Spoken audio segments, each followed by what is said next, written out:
Let us now run the DADA2 pipeline on the TBioInfo server. Before we do that, let us understand how we have to prepare the data files required to import in the pipeline. We'll refer to the bio project as you can see here. Novel interplay between Skin Microbiota and Plasma Metabolite. Here we have 36 SRA experiments. You need to click on the total number of SRA experiments. This will redirect you to the total number of experiments, and from here we will extract the information of the runs in the dataset. So you click on File, Format, Run Info, and click on Create File. You also need to click on Run Selector to download the metadata file for the dataset. So you click on Send To again, click on Run Selector, and then go. Searching for a good dataset, it's important that your data should have good characteristic values that could be considered. For that, you can open the Run Selector and scroll down to understand what type of metadata is present in your dataset. Here we just have the information of the type of samples we have. One is the control samples and the other one are the psoriasis samples. In this study, we have 36 samples in total. We'll be considering half of them and run the pipeline. So here, next we need to click on the metadata table. Now once we have both these files downloaded, let us see how we have to extract specific characteristics from the run table that we get by clicking on metadata. Let's now open our Excel. Next thing you need to check is the read length. Here the read length is same for all the runs. Now this read length is the average read length.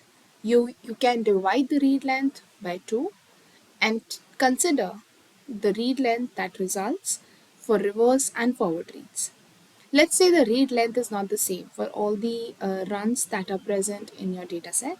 In that case, you can take the minimum average of the values and then divide it again by 2 and consider the value obtained for reverse read and forward read length. Now here to create your metadata file, you need to delete the columns with non-unique values and just keep the ones with unique values. Here we just have one column with unique values which tells us which samples are controls and which samples are psoriasis patient samples. We just keep one specific column for that and we'll delete the rest. Now here we have the patient number as well with the C's and the P's. So let us simply delete this and have a simple term as control for all the control samples and psoriasis for all the psoriasis samples.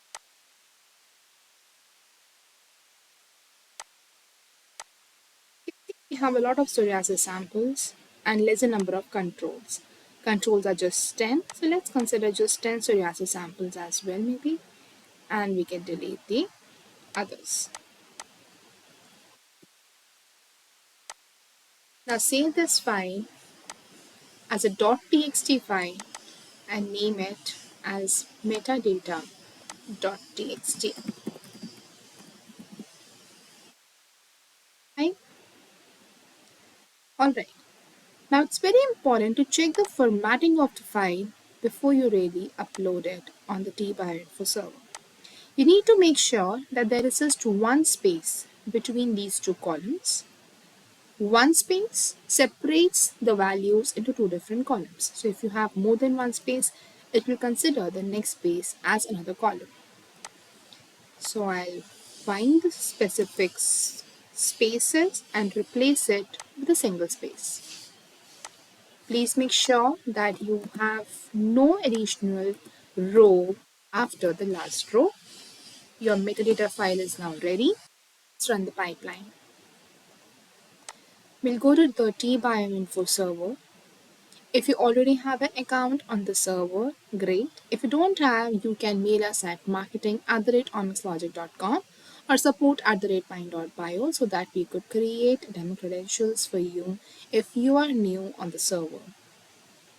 The next thing that we need to do is click on the Amplicon 16S 18S section under metagenomics on the DBioInfo server. Now we need to set certain parameters at the preliminary step. The format of NGS data is FASTQ. For databases, we'll select all. Our data is parent. Next, we need to upload the run table file in the CSV. Now we need to upload the metadata file. This is the very same metadata file that we just prepared in the .txt format.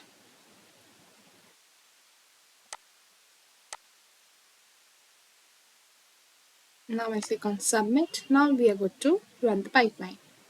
The first step is to click on start to run the pipeline. Click on OK.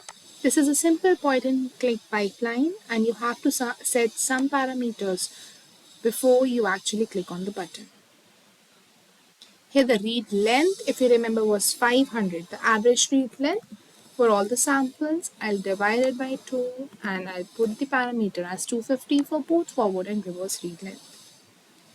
QC filtering is a step that trims sequences to a specified length. It removes sequences shorter than that length and filters based on the number of ambiguous bases, a minimum quality score, and the expected errors in a read. Next, we'll click on replication count. Replication count eliminates reads that do not have a matched pair. Next, we click on pair merge. In the DADA2 pipeline, pair merge performs by aligning the denoised forward reads with a reverse complement of the corresponding denoised reverse reads and then constructs the merged context sequences. Next, we'll click on cluster consensus, which constructs an amplicon sequence variant table, a high resolution version of the OTU table produced by traditional methods. Next, we click on remove chimers, where chimeric sequences are identified to be removed. Next is assign taxon, which will assign taxonomy to the sequence variants. Next, we click on APE. It is a package written in R language for calculating and visualizing the phylogeny based on distance methods using a neighbor joining algorithm. Next is the phyloseq algorithm, which is used to import, store, analyze, and graphically design complex phylogenetic sequencing data that has already been clustered into operational taxonomic units. Now here you need to change some of the parameters. We'll change the ordination method to PCOA. The taxonomical level, you can do either class or order. On the basis of what taxa level you pick at the taxonomical level, you will get an abundance plot. We will also get a dashboard where we can change these taxa levels and visualize our microbial abundance in both the groups. Now, what shall we put under color and shape? So referring back to your metadata, open the metadata file and put the header here for the characteristic that you had, which specified which samples are control samples and which samples are psoriasis samples. So I'll just select sample name. It has to be in the same format, that's why I just copy and paste it here, sample underscore name. I'll save it and then I'll click on data visualization, which will help us produce various interactive visualizations that we could interact with and interpret biological insights out of it, understanding the microbial abundance, alpha diversity, beta diversity. Now we'll give a name to our pipeline and save it. Lastly, we click on Run Pipeline on Cluster. So these were the simple steps on how you can run a pipeline on the DBioInfo server. We'll wait for a few minutes to some hours based on the type of samples and the size of samples that we have picked to run the pipeline. It will take few minutes to few hours for the pipeline to be processed. Once the pipeline is processed, we will then interpret the results.